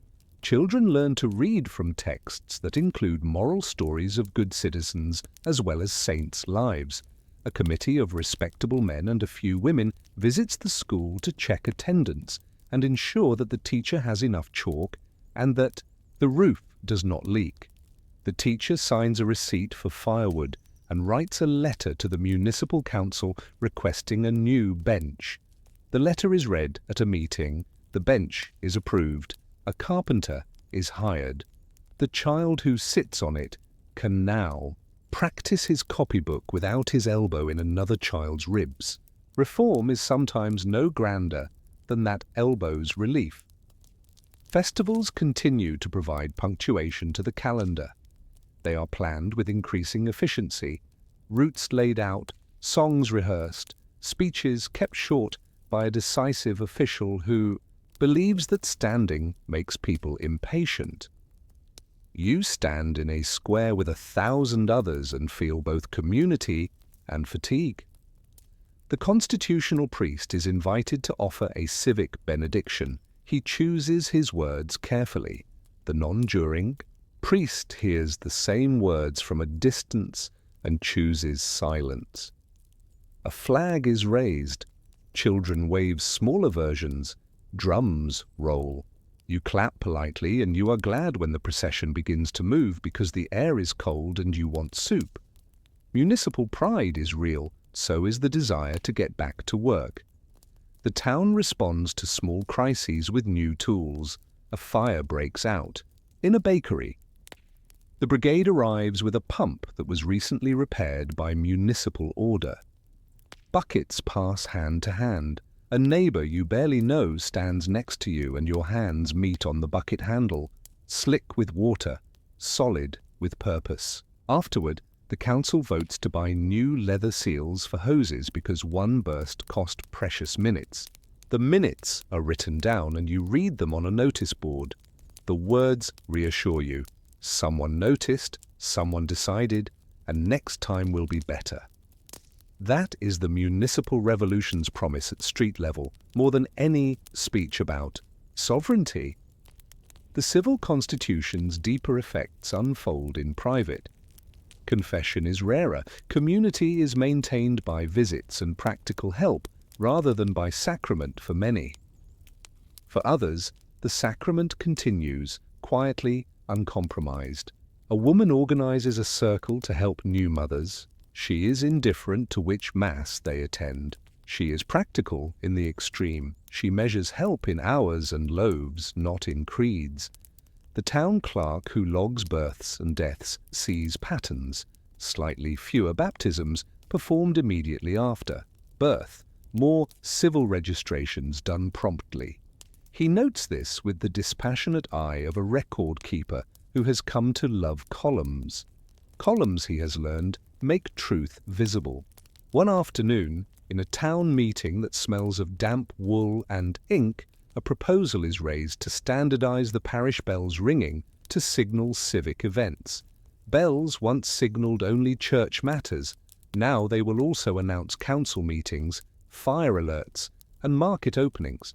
The debate is polite and longer than you would expect. A man stands to say that bells belong to God first. Another replies that God will not mind if bread arrives on time. The resolution passes with a compromise, a distinct pattern of rings for civic calls so that no one mistakes them for a summons to mass. The bell ringer, an old man with forearms like ropes, learns the new pattern readily. His hands are memory. They can be taught. As you near the end of this story's arc, you see that the municipal revolution and the civil constitution have done their most significant work not in monuments but in muscle. People have learned to show up, to sit through tedium, to argue without violence more often than with it, to respect a posted notice even as they quarrel over its wisdom. They have also learned to navigate a divided religious landscape with a combination of stubbornness and grace. You cannot say that harmony reigns. You can say that life continues in an organized way amid disagreements. The question that troubles you as you put out the candle and hear the night watchman call the hour is whether this calm organization can withstand pressures from beyond the town, pressures of war, of Parisian politics, of economics, as easily as it absorbs the rain in the gutter. When the wind rises from outside, will the house you have built hold, or will you discover that some of the mortar was hope rather than lime? You wake to a city with lists. The year is 1793, and the word terror still sounds like something poetic until you realize it is transformed into hours, forms, and patrols. The Committee of Public Safety and the Committee of General Security are names you may never see on a local door, yet their intentions reach you through the thickness of municipal administration. Watch committees, sections, and revolutionary committees sit in rooms that smell of ink and damp wool. They keep registers of citizens, of foreigners, of grain, of soap, of saltpeter. The handwriting matters. A neat list is easier to check. The revolution has always been paper. Now paper becomes surveillance. The maximum, a legal limit on prices for essential goods, is written in a table and posted on walls that have seen many posters. Bread has a price per weight, meat another, candles, soap, firewood, and oil are included. The effect is immediate. Shopkeepers must remark their goods, inspectors must carry scales, and customers must learn to calculate quickly. You become adept at mental arithmetic in a line. If a loaf weighs so many pounds and the maximum is such, then you will pay this much and not more. Arguments erupt at counters with a precision that would have been astonishing a year earlier. An inspector weighs a loaf, the scale tips, the numbers speak. A fine is imposed, the customer nods, and the queue breathes a little easier. It is not justice in a grand sense, but it is fairness that can be seen. Rationing begins not with a proclamation, but with a notebook. The baker, the butcher, and the grocer each keep notebooks with names and entitlements. You present a card, or sign a line, and the merchant makes a mark. Those marks determine whether you can buy tomorrow as well as today. Families organize their visits carefully. A daughter may go to one shop, a son to another, to save time. The queues are long and, in their way, orderly, because people understand that disorder means loss and loss means hunger. The watch committee patrols the queues as much as the alleys. Its members know that a quiet queue is a quiet city. They exchange nods with the women at the front who have been there since dawn. The nods say, "We see you. You see us. Keep the line moving." You, or someone like you, may receive a summons to appear before a section committee to explain yourself. The reasons vary: a careless remark, a neighbour's complaint, a confusion over a certificate of civism, an absence from a festival, a failure to illuminate your home adequately on a night of celebration. You dress plainly and bring your papers. Papers are your armour. You carry a certificate that says you have fulfilled your civic duties, that you own what you say you own, that you employ whom you say you employ. The men at the table ask questions in the tone of clerks, not inquisitors. They put ink to paper when you answer. You leave, if you are fortunate, with your name unmarked in the column that matters most, and you go home with shoulders that drop an inch. You resolve to be more careful with your words and your shutters. The issuance of identity cards begins in earnest. A system that was once casual becomes precise. Cards specify name, age, occupation, height, and distinguishing marks. The revolutionary committees collect descriptions that will later become more familiar in passports than in politics. Scar on left cheek, brown hair, blue eyes, missing tooth, limp from old injury.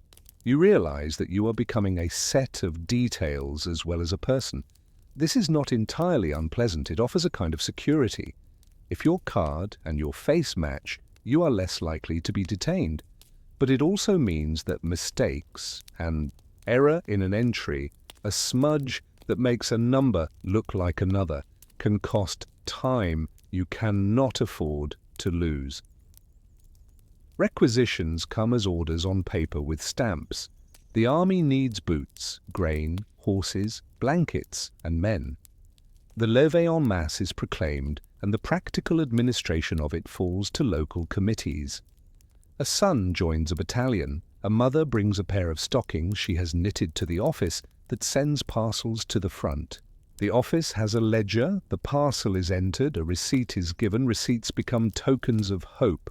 They say that a thing has left your hand and may reach a loved one.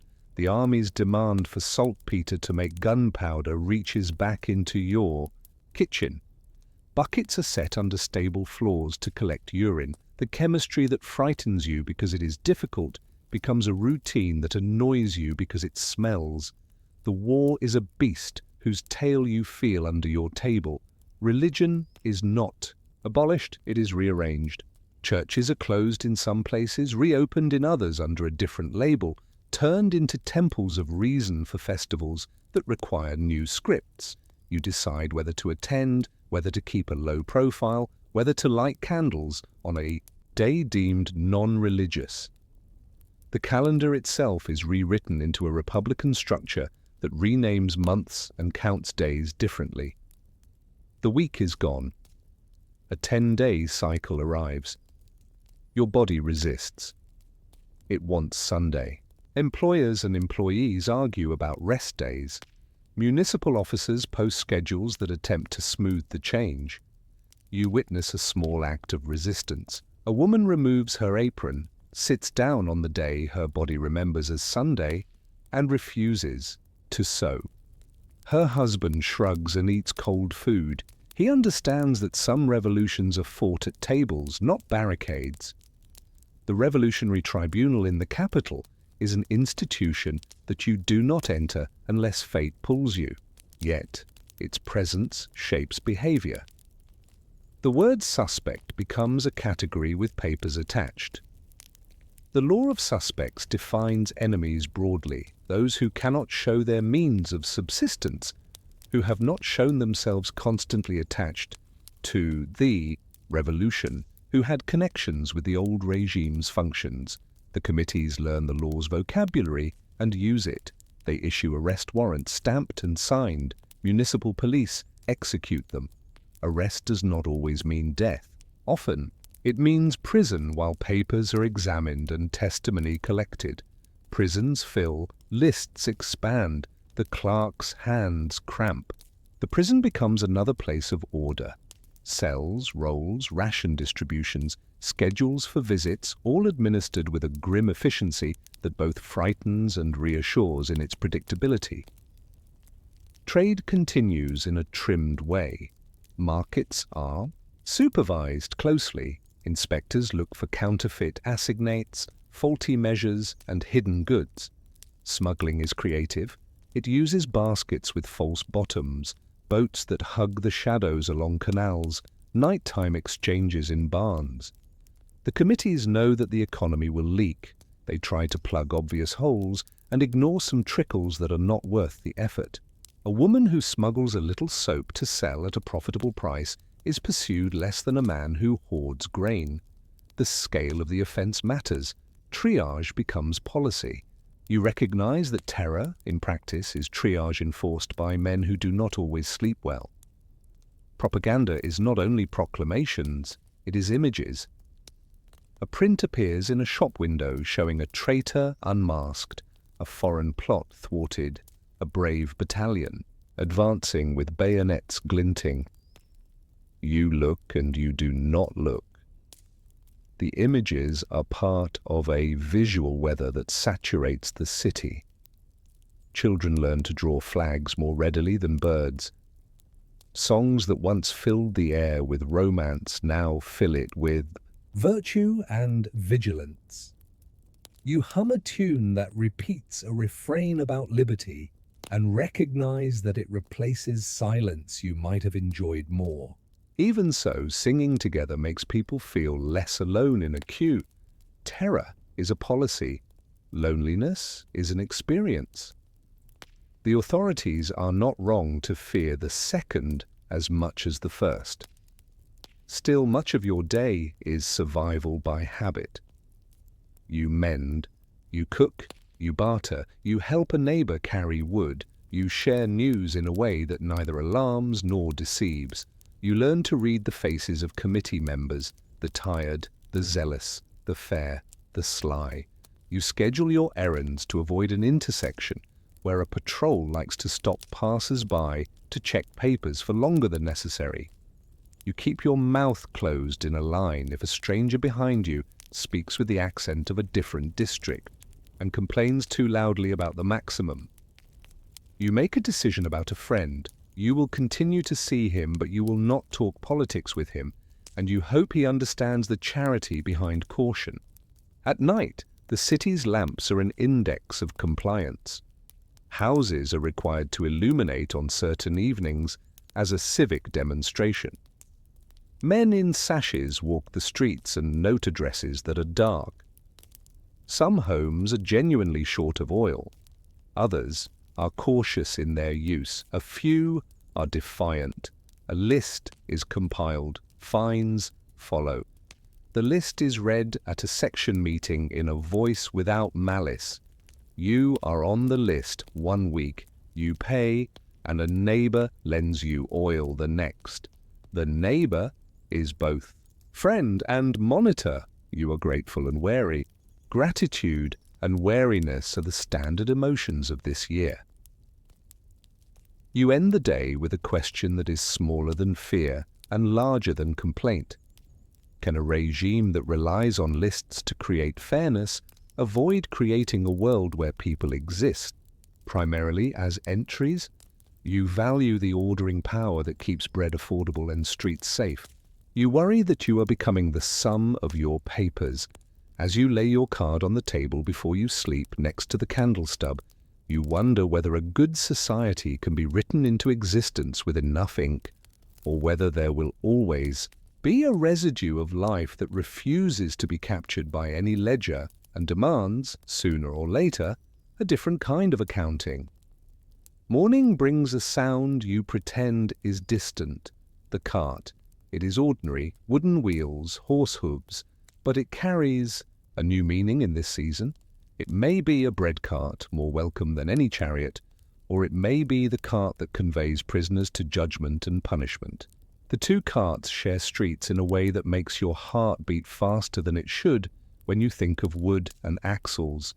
The Revolutionary Tribunal has a schedule. Cases are docketed, prosecutors present charges, defenders mount arguments that are sometimes robust and sometimes perfunctory. The speed of proceedings is a policy, not an accident. The claim is that swiftness is fairness in a time of danger. You understand the argument in the abstract. You fear it in practice. Evidence is read from paper. Papers again. Letters seized in searches, certificates of civism or their lack, testimonies from neighbors, accounts of suspicious gatherings, receipts from foreign remittances, entries in ledgers that show a merchant sold grain above the maximum. The clerk's voice is the voice of the state. It is clean, precise, tiring.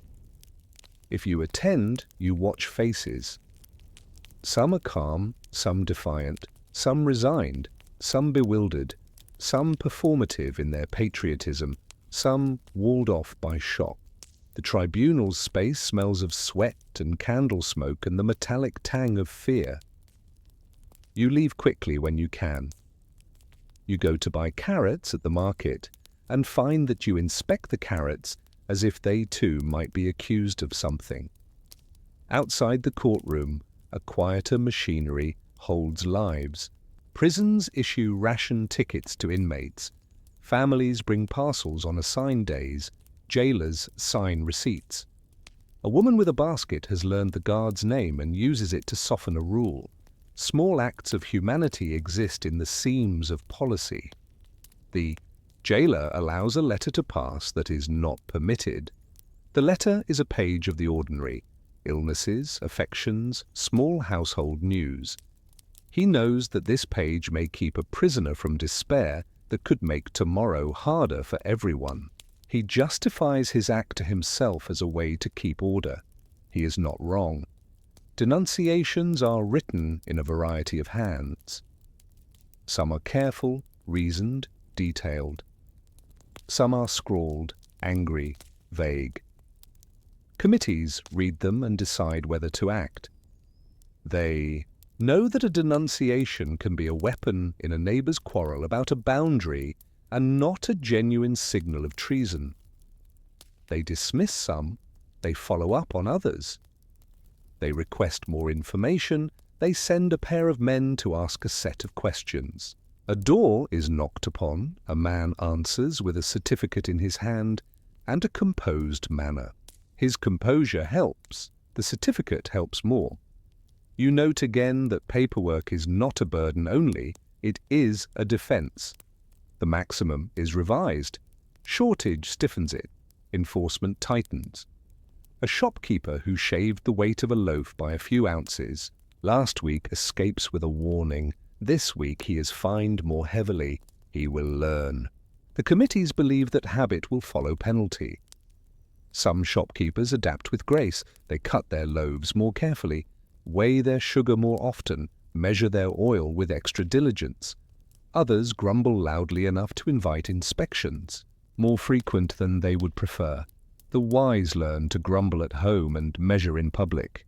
The market becomes a school of prudence and compliance. On the battlefronts, victories and defeats are both converted into demands. A victory requires more powder tomorrow. A defeat requires men today. The levée en masse is now a reality visible in the missing youths at the corner and in the women who gather to sew shirts for those who left. Shirts are counted, bundles tied, and labels written, battalion number, man's name, sewn into the collar. The superintendent of the sewing room keeps a ledger and runs her operation with efficiency that would impress a quartermaster. She scolds, gently praises good seams, and assigns rest without apology. She is the unofficial general of cloth. At home, you manage a household with economy that feels monastic. Scraps are saved for broth. Fats are rendered. Bones are boiled. Candles are trimmed so as to burn evenly. Shoes are repaired repeatedly. A boy learns to patch. A girl learns to hammer and nail straight. Gender lines blur under pressure. Tasks are done by those who can do them. Pride rearranges itself to fit necessity. After a day of queuing and working and keeping a head down, you allow yourself a small comfort, a story told at the table that avoids politics and celebrates something as trivial as a cat catching a mouse. Laughter is rationed, but not forbidden. The guillotine is a machine of regularity. You cannot avoid knowing that. It is erected in a square. It is operated with care. The executioner's assistants are professionals of a sort. They maintain their equipment, keep their schedules, and treat their work with the same attention to procedure that a baker gives to proofing dough. The thought is chilling, and to your surprise, also a way to make fear manageable. If death is mechanized, it is at least predictable. The same square, at other hours, hosts markets and patrols and processions. You stand in it one morning to buy cabbages and distract yourself by counting cobblestones. The language of virtue is everywhere. The practice is uneven. Officials speak of civic purity, of the eradication of corruption, of the need for vigilance. You see men who live those words. They walk cold streets at night to check on the safety of their neighbors. They refuse bribes. They return found coins. You also see men who enjoy the sashes they wear too much, who relish their power to question and demand. The difference is visible in posture, in tone, in the length of a check at a corner. You adjust your route to pass the former and avoid the latter. The city is a map of personalities as much as institutions. News arrives in bulletins posted on walls, victories in the Vendée, plots discovered, generals arrested, festivals scheduled. You read and reread, passing each line for consequences. If a general is arrested for failing, will the army falter? If a plot is discovered, will there be more house searches? You find that you have begun to anticipate policy like weather. A cold snap in rhetoric usually brings a storm of arrests. A thaw allows a few releases. You are not always right, but the act of forecasting helps you feel less powerless. The most surprising phenomenon of the time is that kindness persists. A woman in a queue lets an older man step ahead of her because he looks faint. A committee member leans to speak quietly to a man who is trembling. A jailer allows an extra minute of visiting time. These are not acts of resistance, they are acts of humanity that stitch days together so that terror does not rip them completely. You learn to do such acts without drawing attention. They are small, and they matter. You end the section with a question that is as domestic as it is political.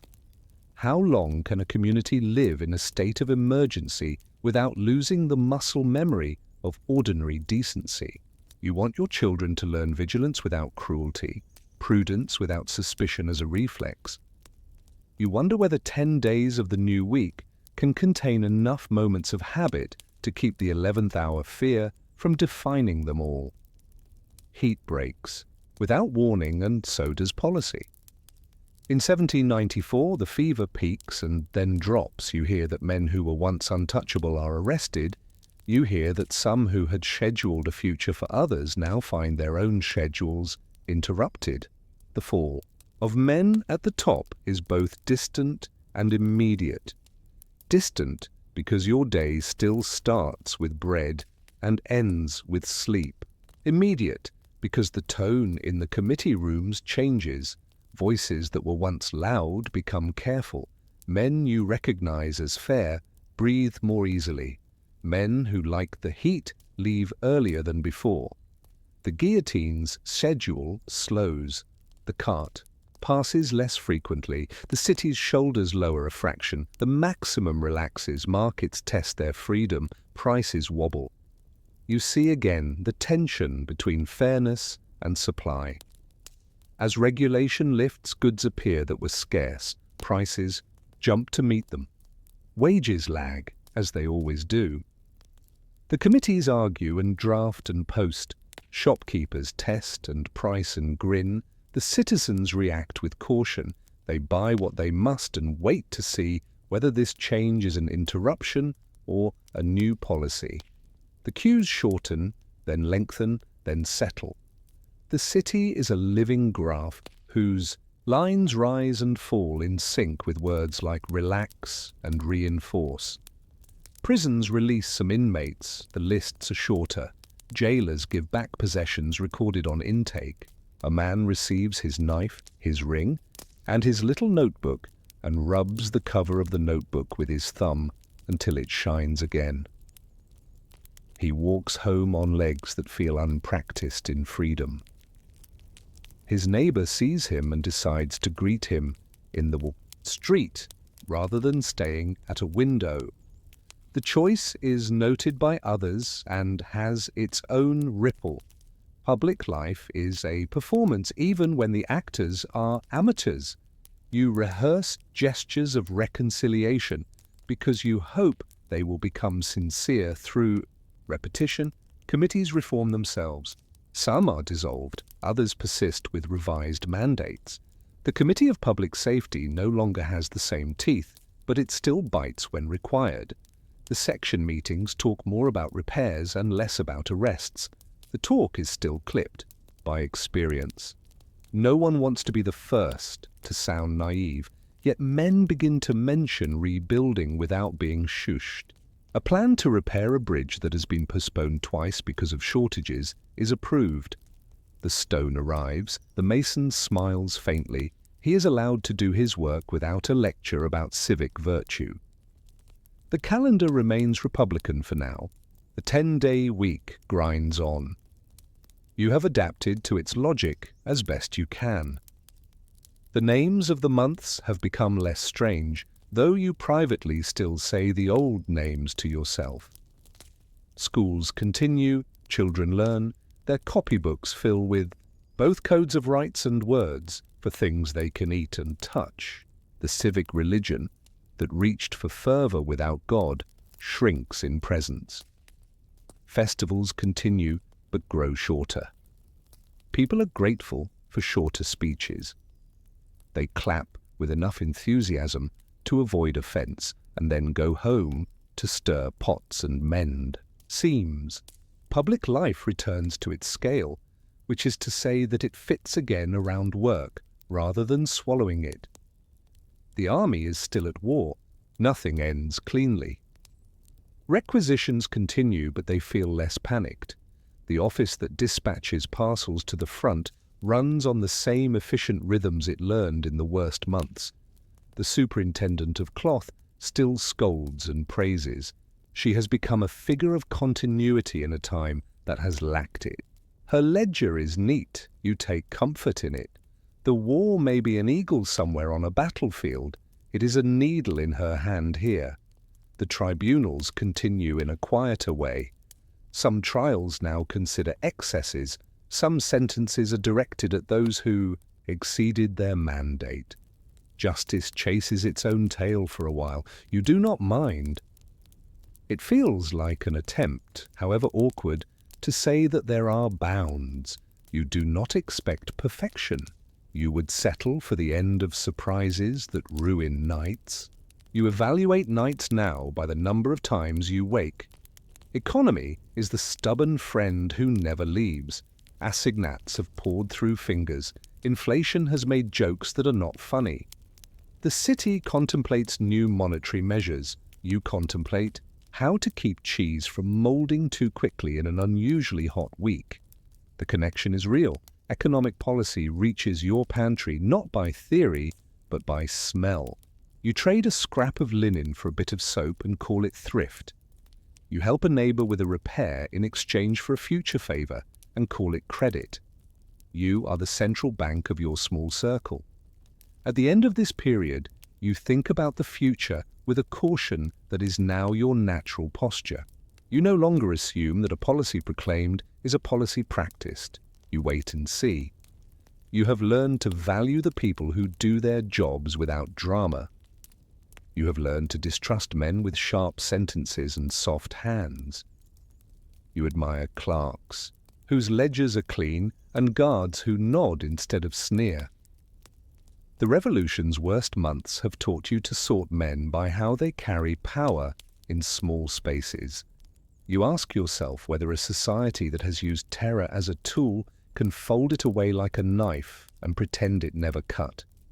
Knives leave scars. Scars can stiffen or soften a limb. You hope for flexibility, the ability to move without pain even when the weather shifts. As you watch a child draw a house with a blue roof and a garden fence under a new sun, you consider whether his hand will shake when he is old and hears a cart on the cobbles, or whether the cart will be only a cart again. The question lingers, because it is honest. Can ordinary decency be relearned, or did it in fact never leave, merely waiting for quieter hours to be heard? You begin in a shop with a new scale. The directory arrives not with a bang, but with a set of rules that try to make the future less improvisational than the past. The metric system, a promise from earlier days, now enters the marketplace with metal weights that shine from use: a kilogram, a gram, a meter, a liter. Words that once sounded like curiosities at a scientific lecture become the units of your day. The old measures remain in your mouth and in your recipes, but your hand learns new amounts. The shopkeeper hangs 2 sets of measures for a while to comfort customers who speak in both tongues. He explains that a meter of cloth is this long. He draws his finger along it and lets you touch, because touching convinces more than talking. Calendars are still Republican in name, but people gravitate back to the rhythms they know. The directory does not insist as brutally on the 10-day week. Enforcement loosens in many places. Sundays return socially, even if not officially, everywhere. A town that watched its patience erode under a calendar with fewer rest days now breathes easier. Markets are set on traditional days because those are the days farmers can arrange transport. Habit reasserts itself with a confidence that feels like health, even if it irritates purists who wanted to remake time. You accept that time is stubborn. Assignats continue to circulate, but they inspire less trust than hope. Their value fluctuates, fortunes are made and lost in the space between today's price and tomorrow's rumor. The directory inherits this problem and does not solve it immediately. You solve it by saving in goods rather than paper. A bolt of cloth, a cask of oil, a sack of wheat. You barter with a frankness that might have embarrassed your father. He would have preferred coin and kept his dignity in a purse. You keep yours in a pantry. Pride adapts. The Directory's politics are complex in a way that makes ordinary life both safer and more susceptible to sudden drafts. 5 men at the top, 2 chambers, elections that bring in opposition, coups that trim that opposition. The words for these events, Fructidor, Floreal, Brumaire, sound like code to those who do not follow closely. You learn the code insofar as it affects whether a neighbour is eligible to sit on a municipal council or whether the army will be given more authority to secure grain. Most people you know care less about the names of factions than about whether the watch patrols are polite. The Directory's success for you is measured in the number of altercations avoided. Corruption is a word that settles into conversations, like dust. Army contractors grow rich, office holders are accused of selling favours, speculators buy goods cheap today to sell dear tomorrow. The stories make you cynical and careful, yet you also see competence. A man hired to oversee road repairs does so with a method that you appreciate. He plans for drainage, he orders gravel of the right size, he supervises the work. A repaired road is a sermon against despair. You can move goods more easily, you can visit your aunt without jarring your bones. The Directory, it turns out, is most persuasive when it fixes a bridge. The police become more systematic and less theatrical. Files are kept, addresses are logged. Suspicious people are watched with diligence that is boring and therefore effective. Surveillance focuses less on flamboyant speeches and more on networks that smuggle or conspire. You notice that fewer men are arrested for a careless remark in a tavern. More are watched for the consistency of their traffic at odd hours. This is both a relief and a new anxiety. You prefer a world where you are not punished for a sentence. You are not entirely comfortable in a world where patterns are read and conclusions drawn from them because you know that patterns can deceive. The countryside benefits from the calming of religious policy. Many clergy return, the state tolerates more than it prescribes, parishes refill with familiar rhythms, bells mark hours without being arguments, civil records continue, church records resume, families manage both without complaint. The priest says Mass and avoids politics. The municipal officer registers births without commentary about theology. This truce is not a theory, it is a daily practice. You see fewer exhausted arguments at doorways and more baskets carried without side.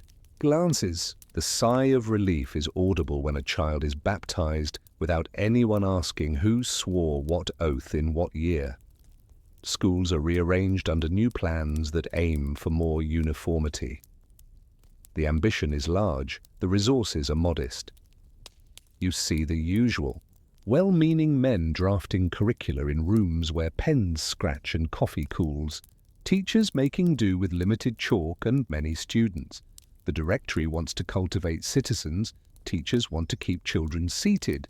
The overlap is sufficient for progress. Children learn arithmetic with metric units. They can measure a board to a meter and cut it properly. Carpentry benefits even if politics does not. If you live in a town with a theatre, you notice that it thrives. People crave a kind of public life that is neither political nor pious. Plays are performed. Actors earn applause. Audiences laugh. The theatre is a barometer of normalcy. It needs discretionary income and the absence of curfews. When it flourishes, you feel safer. When a rumour closes it for a week, you feel the pinch of instability. The Directory seems to understand this. Police allow theatres to operate more often than not because a city with an outlet is easier to govern. Trade routes revive. Canals are maintained. Tolls are revised. Customs barriers within the country are firmly gone. A merchant marvels at the ease with which he can send cloth from one department to another without a gauntlet of petty fees. Prices even out across regions. The good loaf costs roughly the same here and there. This was the promise of rationalization, and here it looks like a table with numbers that do not require a lengthy explanation. You are pleased by this boring success. All the while, armies on distant roads create the conditions for these ordinary improvements. Victories bring plunder and peace in awkward ratios.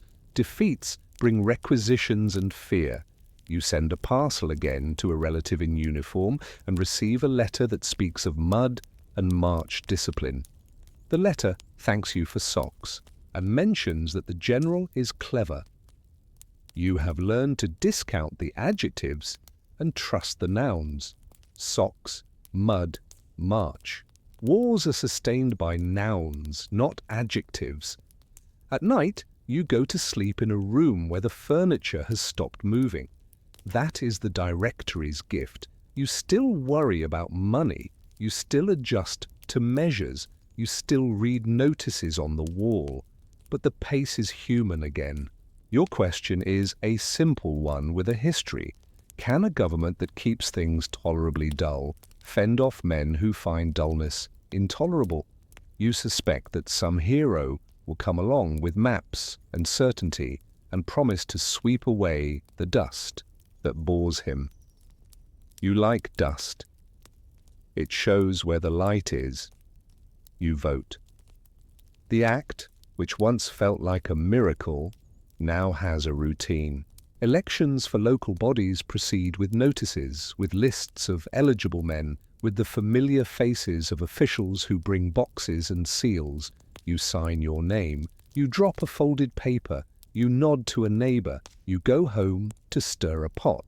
Above, at the levels you do not see, elections bring in men whose ideas are not friendly to the directory's current occupants. The directory, in turn, learns to interfere. The coup is a technique as much as a drama. Fructidor is a month. It becomes a word for a night when men are arrested in their beds and the calendar saves the directory from the voters. You do not watch. Arrests, you hear about them. The men taken are not shopkeepers. They are editors, politicians, generals, bankers. The effect trickles down. A newspaper changes tone overnight. A banker becomes cautious with loans. A general writes more careful letters.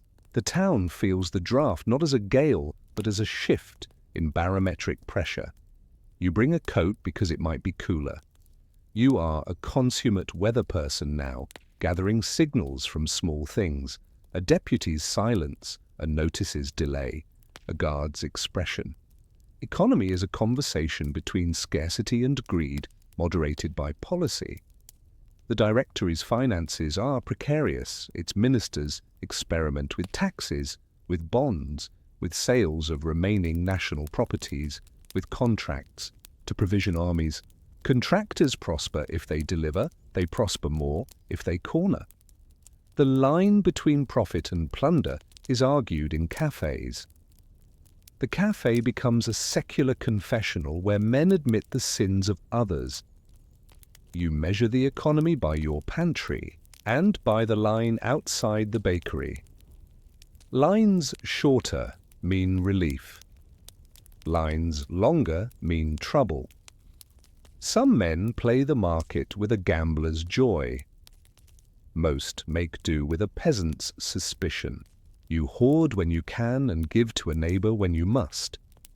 Fashion returns with a frivolity that is more bravado than decadence. The jeunesse dorée, the golden youth, struts with canes and tight coats, affected hair and scented breath.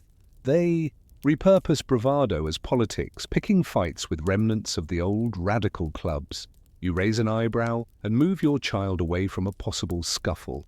The city learns to step around these peacocks and their victims. Police tolerate some of this as a safety valve. They step in when bones break. A tailor earns money. A cobbler repairs the shoes of a man who swaggered too vigorously and split a seam. Peace is not an absence, but a balance. Crime is organized differently now. No longer excused by politics, thieves return to old habits in alleys and markets. The police, more professional, respond with techniques that are improved by files and habits of patrol. A thief is caught not by a grand operation, but by a watchman's memory.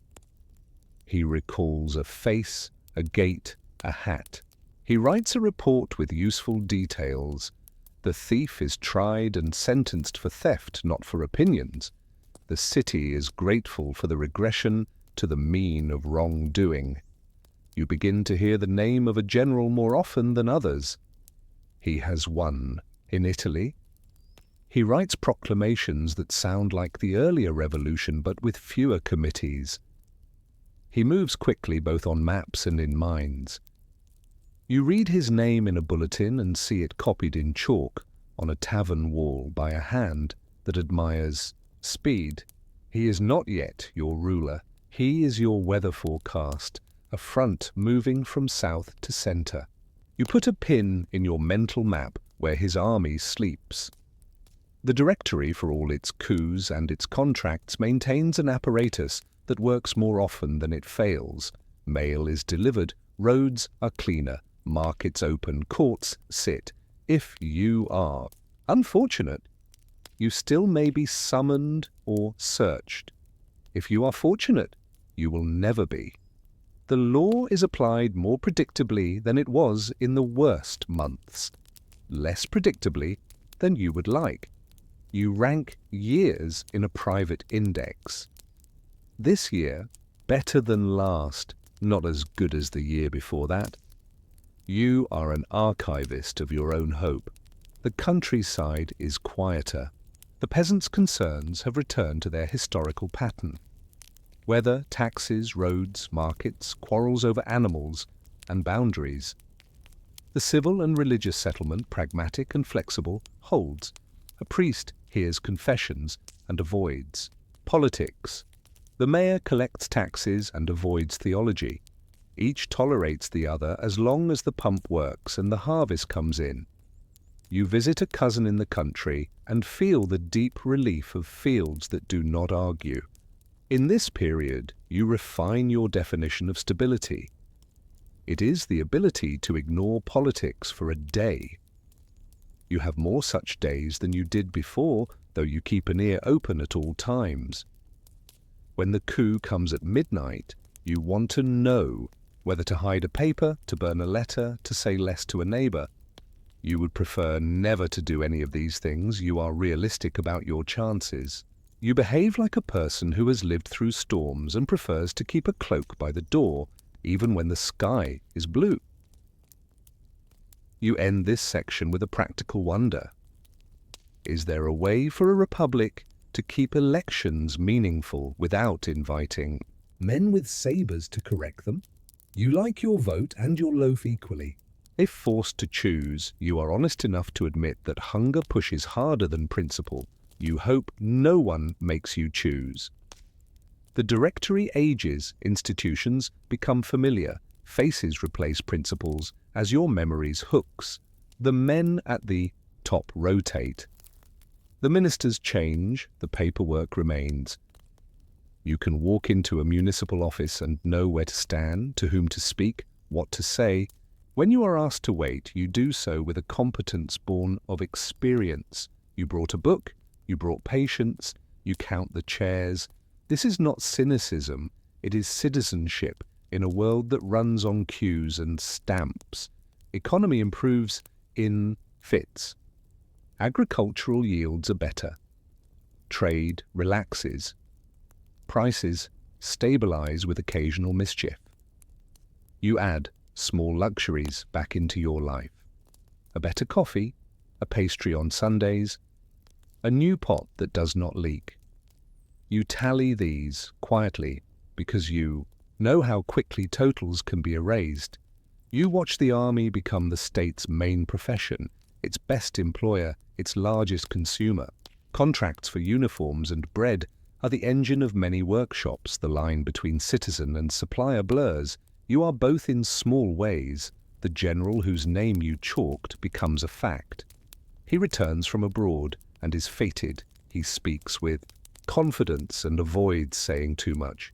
He visits places you know. He is seen by people you know. He makes men in offices nervous and women at windows glow. He carries himself like a solution to a problem everyone has without being able to name it in the same way. You observe him as you would a new machine, impressive, efficient, perhaps dangerous if mishandled. The directory structures do not collapse. They are used. Files are consulted. Officers are summoned. Oaths are organized. The coup of 18 Brumaire feels less like a storm than like a change in management at a large, sprawling enterprise.